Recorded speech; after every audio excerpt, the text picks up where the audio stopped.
va étudier dans cette expérience la poussée d'Archimède. Donc on va commencer par suspendre un corps de masse R à l'extrémité d'un fil attaché à un dynamomètre. Donc on note que la valeur du poids est égale à 13 fois 0,1, c'est-à-dire 1,3 newton. Par la suite, on va immerger le corps dans un liquide, tel que l'eau par exemple. Donc pour cela, on va prendre ce support. Donc on va immerger notre corps dans de l'eau. Donc il est complètement immergé. On note une valeur est égale à 0,8 newton, c'est-à-dire la valeur de la tension a diminué. Donc on peut déduire que l'eau exerce sur le solide une force F qui a la même direction que le poids et même sens que la tension T.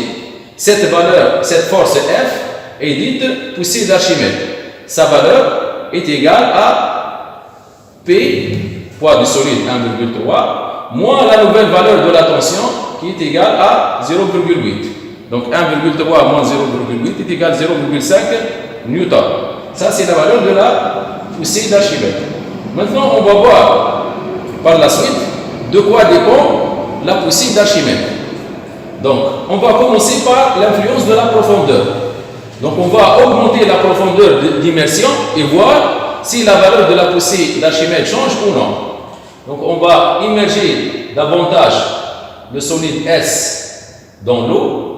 Donc, la profondeur augmente et vous remarquez très bien que la valeur de la tension ne change pas, c'est-à-dire la poussée d'Archimède reste constante. Donc, on peut déduire que la poussée d'Archimède, sa valeur ne dépend pas de la profondeur d'immersion du solide dans le liquide. Passons maintenant à une autre expérience pour voir l'influence de la nature du liquide. Donc, on a pris comme liquide l'eau, masse volumique égale 10 puissance 3 kg par mètre cube. Donc, la poussée d'Archimède, c'est égal, la valeur du poids 1,3 moins 0,8, on a dit que c'est égal à 0,5. Maintenant, on va prendre de l'eau salée. Donc, on va changer la nature du liquide. Donc, on remplace l'eau par l'eau salée. Voilà. La profondeur d'immersion n'a pas d'importance. Donc, on note 0,7 newton. Et on a dit que le poids est égal à 1,3.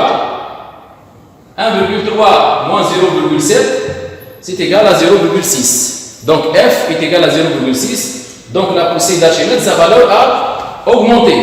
Donc, on peut déduire que la poussée d'Archimède varie avec la masse volumique du liquide. Donc, elle est proportionnelle. Si la masse du liquide augmente, donc la masse volumique de l'eau salée est supérieure à la masse volumique de l'eau, donc on a vu que la poussée d'Archimède, sa valeur a augmenté. Ça, c'est un premier facteur.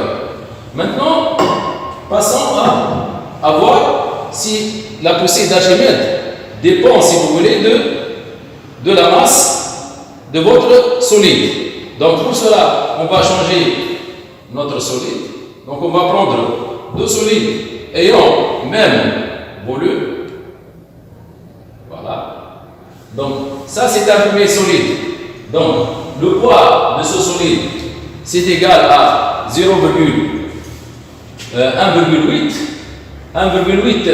newton. On a pris un autre solide ayant même volume. Donc, ces deux solides ont même volume. Voilà. Donc, la masse du solide S2 est inférieure à la masse du solide S1. Donc, le poids est égal à 0,5. On va voir maintenant la valeur de la poussée d'Archimède. Donc, pour le solide S2,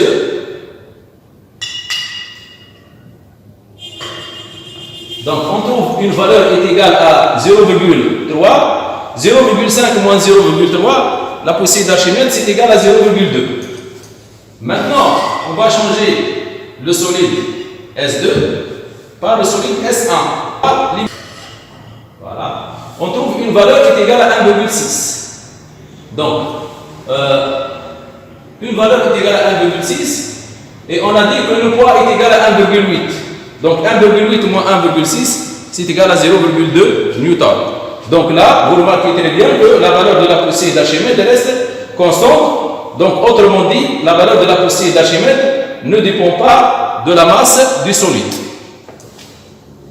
Maintenant, on va voir l'influence du volume V du solide immergé sur la valeur de la poussée d'Archimède. Donc pour cela, on va prendre deux corps ayant même masse, mais de volume V différents. Donc le solide S1 a un volume V1 supérieur au solide S2 de volume V2. Donc les deux solides ont même masse, c'est-à-dire même valeur du poids est égale à 1 Newton. Le solide S2 a un poids à 1 Newton. Le solide S1 a la même valeur de la masse, c'est-à-dire un poids égal à 1 Newton. Maintenant, pour le volume, pour la masse M1, on va voir la poussée d'Archimède.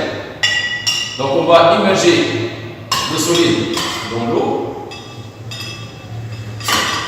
Voilà. On trouve une valeur est égale à 0,8.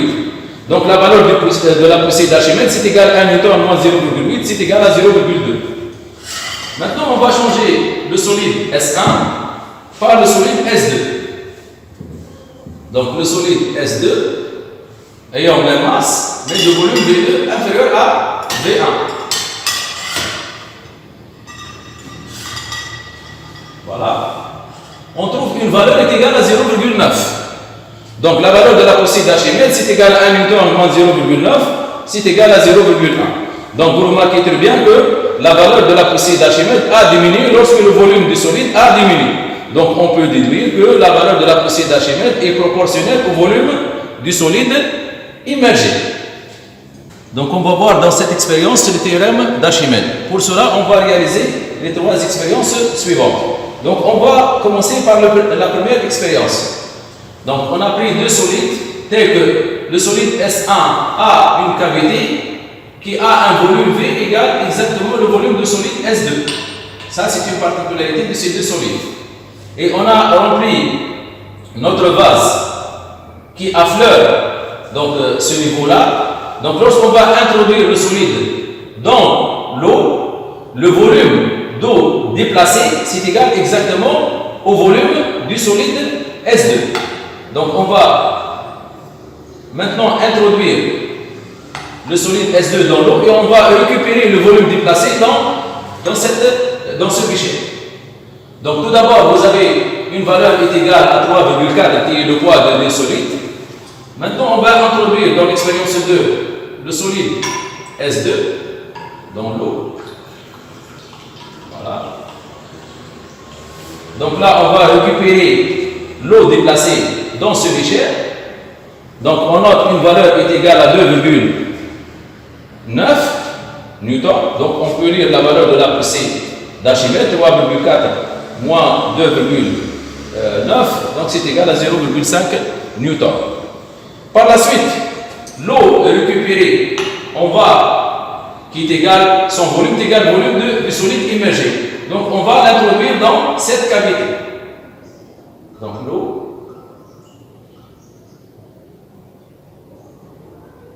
Voilà.